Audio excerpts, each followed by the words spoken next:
ఈనాడులో కథ ఈ మధ్యకాలంలో చూసిన. ఈనాడు కథ ఇది ఒకసారి చూడండి. సెకీ ఒప్పందానికి సన్మానం జరిగింది అని చెప్పి నా ఫోటో పెట్టాడు.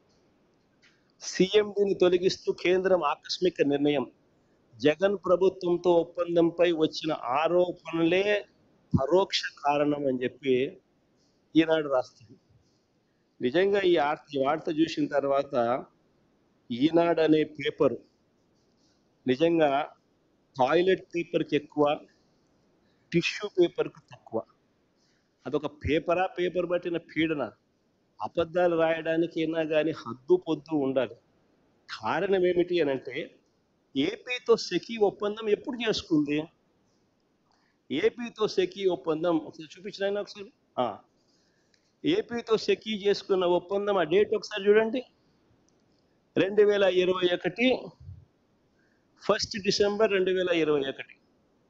సెకీతో ఏపీ ప్రభుత్వం చేసుకున్న ఒప్పందం 1 డిసెంబర్ 2021లో కుదుర్చుకుంటే, ఈ సెకీ ఎవరైతే తీసేశారో ఇప్పుడు కేంద్ర ప్రభుత్వం ఎవరినైతే సెకీ చైర్మన్ గా ఉన్న వ్యక్తిని తీసేశారో, ఆ సెకీ చైర్మన్ ఎప్పుడు నియామకం అయ్యాడు సెకీ చైర్మన్ గా అంటే, అది కూడా పక్కనే ఉంది, ఒకసారి చూడండి. 13th June 2023. అసలు 13th June 2023లో ఈయన సెకీ చైర్మన్ గా ఈయన నియామకం అయితే, ఈ రామేశ్వర్ ప్రసాద్ గుప్తా అనే వ్యక్తి సెకీతో మేము ఒప్పందం చేసుకున్నది, రాష్ట్ర ప్రభుత్వం ఒప్పందం చేసుకునింది 1 డిసెంబర్ 2021. అప్పుడు ఎవడో చైర్మన్, అప్పుడు ఈ మనిషి ఎక్కడ ఉన్నాడో కూడా తెలియదు, అసలు డిపార్ట్మెంట్లో కూడా లేడు, ఈ మనిషే లేడు.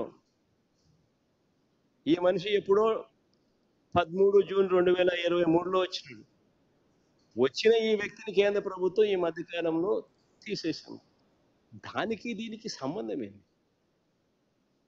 అంటే, ఏదో సామెత ఉంది చూడు,